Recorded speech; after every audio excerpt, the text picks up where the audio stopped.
Welcome to our channel JK exam cracker. मेरा नाम अभिषेक है और आज हम पढ़ेंगे इंडियन पॉलिटी। 3 दिन पहले हमने कोर्स लॉन्च किया था जेके एसएसबी के लिए, तो इंडियन पॉलिटी उसी का एक पार्ट है उसी कोर्स का। और जहाँ तक की बात करें जेके एसएसबी की, तो उसमें कंपोनेंट है तुम्हारा जीके का, ठीक है, जनरल नॉलेज। वो तुम्हारा ऑलमोस्ट 30 मार्क्स का है, जिसमें इंडियन पॉलिटी तुम्हारी वेटेज कैरी करेगी 4 to 5 मार्क्स की, ठीक है। तो आज हम पढ़ेंगे कि इंडियन पॉलिटी में हम उसके बीच में क्या क्या कंपोनेंट पढ़ेंगे, क्या क्या डिस्कस करेंगे प्रॉपर कि A to Z पॉलिटी में, इंडियन पॉलिटी में क्या होगा, कैसे होगा, कब कब, क्यों क्यों, सब कुछ, ठीक। तो इंडियन पॉलिटी की स्टार्टिंग करते हैं। तो सबसे पहले हमें ये पता होना चाहिए कि पॉलिटी होती क्या है। Basically it is a study of political group of any size and shape, ठीक। तो पॉलिटी क्या है? एक स्टडी है, ठीक है, जो स्टडी करती है एक पॉलिटिकल ग्रुप की, किसी भी कोई भी साइज और शेप का पॉलिटिकल ग्रुप होगा ना, उसकी स्टडी क्या होगी, उसकी स्टडी को हम क्या बोलेंगे? पॉलिटी बोलेंगे, ठीक है। एंड या फिर हम इसको एक ऑर्गेनाइज्ड सोसाइटी के तौर पे भी ले सकते हैं, या फिर जो इंपॉर्टेंट चीज़ है, how a state will be ruled, okay, कि किस तरह से एक स्टेट को रूल किया जाएगा। अब स्टूडेंट्स के दिमाग में बात आ गई कि ठीक है, पॉलिटी ये सब एक ऐसा सब्जेक्ट है जो हमें बताता है कि स्टेट रूल कैसे की जाएगी। बट स्टेट के लिए कैसे भी तो कुछ भी तो नहीं कर सकते ना हम, मतलब अपने हिसाब से प्रेसिडेंट बना दें, अपने हिसाब से प्राइम मिनिस्टर बना दें, ये तो नहीं हम कर सकते। तो तब आता है कॉन्स्टिट्यूशन। कॉन्स्टिट्यूशन की अगर हम बात करें, ठीक है, तो यहाँ पे क्या था, how a state will be ruled. Constitution हमें क्या बताता है? ये देता है a set of rules which tells us how a state will be ruled और रन, ओके। कॉन्स्टिट्यूशन हमें वो सेट ऑफ रूल्स देता है जिस पे हमें ये चीज़ पता चलती है कि किस तरह से हम अपना, ठीक है, अपनी स्टेट को रन करेंगे, ओके। तो इसके अंदर क्या क्या आर्टिकल्स आते हैं, किस किस तरीके से वो क्या बोलते हैं, वो हम आगे की क्लास में डिस्कस करेंगे, ठीक है।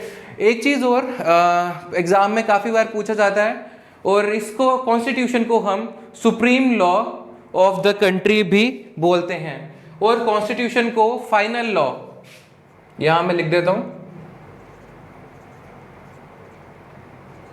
फाइनल लॉ भी बोला जाता है, ओके। तो फाइनल लॉ भी कंट्री में हम इसे बोलते हैं, ठीक। और उसके बाद हम कॉन्स्टिट्यूशन के अगर ऑर्गन्स की बात करें, तो 3 पिलर्स के ऊपर हमारा कॉन्स्टिट्यूशन स्टैंड है, ठीक है। वो है लेजिस्लेटिव, एग्जीक्यूटिव, जुडिशरी। लेजिस्लेटिव और एग्जीक्यूटिव की बात करूं मैं, तो ये दोनों एक दूसरे के ऊपर इंटरडिपेंडेंट रहेंगे, ठीक है। वेयर एज जुडिशरी यहाँ पे इंडिपेंडेंट वर्क करती है। लेजिस्लेटिव और एग्जीक्यूटिव की बात करें तो हम सबसे पहले डिस्कस करेंगे कि लेजिस्लेटिव है क्या, ओके। तो काफ़ी बच्चों ने सुना होगा हमेशा ही MLAs, MPs, member of parliament, ठीक है, मेंबर ऑफ लेजिस्लेटिव असेंबली, ठीक है, MLCs भी होते हैं, ठीक। तो पीपल रिप्रेजेंटेटिव का मतलब है ये हम खुद से चूज करते हैं, हम वोटिंग करते हैं, इलेक्शंस होते हैं, उसके बाद हमारे MLAs और MPs हमारे सिलेक्ट होते हैं, ठीक है। तो बेसिकली अगर मैं लेजिस्लेटिव की बात करूं, तो ये वो लोग होते हैं जो लॉ को बनाते हैं, लॉ मेकर्स, ठीक। यहाँ पे इसकी एक डेफिनेशन लिखी है, जब आप इसका स्क्रीनशॉट ले लीजिएगा और पेन डाउन कर लीजिएगा, ये इसकी एक डेफिनेशन है। बेसिक टर्म्स में अगर मैं बोलूँ तो इन सिंपल वर्ड्स, ये वो एक एजेंसी है विच फॉर्मुलेट्स लॉ, ओके। उसके बाद हम आ जाते हैं एग्जीक्यूटिव के ऊपर। एग्जीक्यूटिव में हमारे 2 पार्ट्स आते हैं, पॉलिटिकल एग्जीक्यूटिव, एडमिनिस्ट्रेटिव एग्जीक्यूटिव।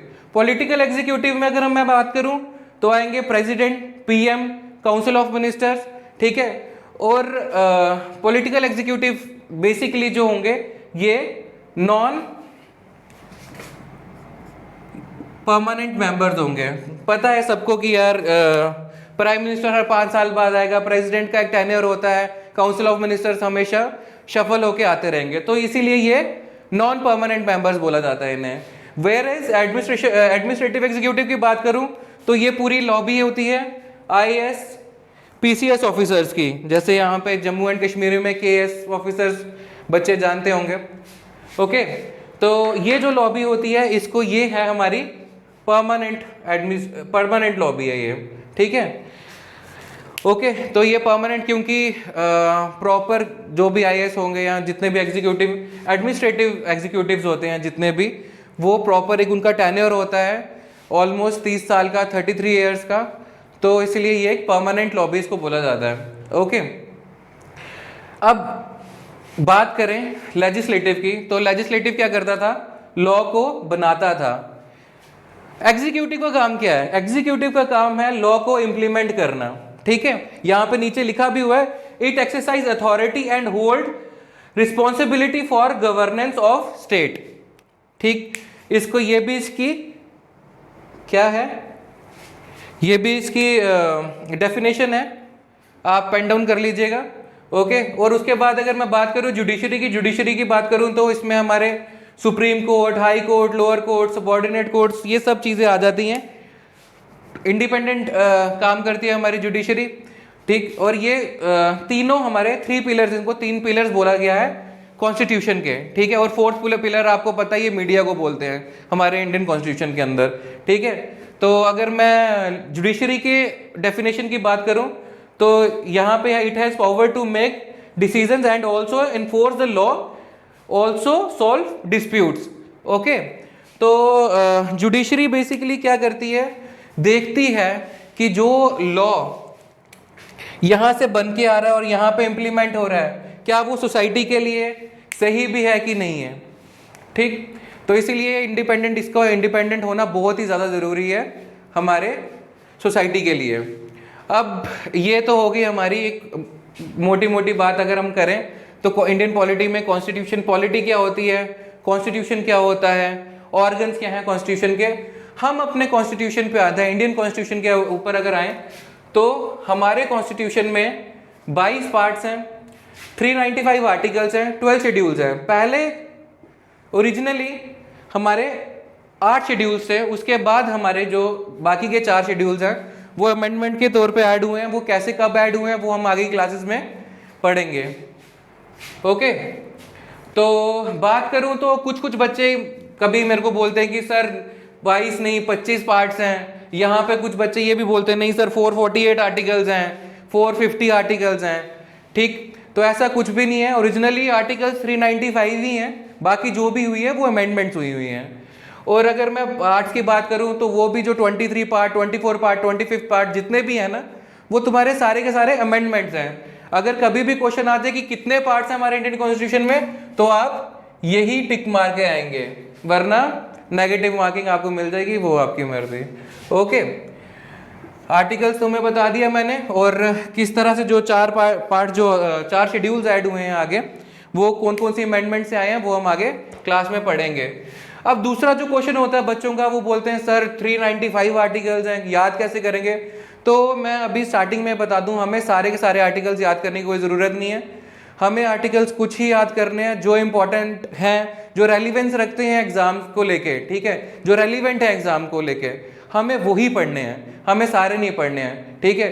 तो जब हम आगे की क्लास फॉलो करेंगे उसमें हम आगे जितने भी आर्टिकल्स होंगे, ऑलमोस्ट अगर मैं यार तुम्हें बात करूँ ना, तो तुम्हारे लिए यार maximum there are 80 articles, okay, जो बच्चे को थोड़ा बहुत याद करने, और वो तुम्हें ग्रेजुअली खुद ब खुद ही तुम्हारे दिमाग में चले जाएंगे।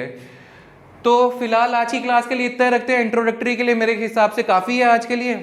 तो नेक्स्ट जो क्लास होगी उसके बाद उसके अंदर हम स्टार्ट कर देंगे नेक्स्ट जो भी पॉलिटी का फर्स्ट लेक्चर होगा, ठीक है। उसमें हम पढ़ेंगे कि कैसे हमारा, किसने आइडिया दिया था कॉन्स्टिट्यूशन का, एम.एन. रॉय थे। तो मैं जस्ट एक नॉलेज के लिए बता रहा हूँ, एम.एन. रॉय थे 1934 में, उन्होंने आइडिया दिया था कॉन्स्टिट्यूशन का। ओके, तो कैसे ये आया, किस तरह से इनैक्ट हुआ, कब हुआ, इसके अंदर क्या क्या आर्टिकल्स हैं, कहाँ कहाँ से हमने कौन कौन सा ऑर्गन कहाँ से लिया अपने कॉन्स्टिट्यूशन का, वो सब हम आगे डिस्कस करेंगे। थैंक यू गाइस, आज के लिए काफ़ी है इतना। ओके, होपफुली हम नेक्स्ट क्लास में मिलेंगे। और क्लास कैसी लगी लाइक करके कमेंट करके ज़रूर बताइएगा। Thank you so much.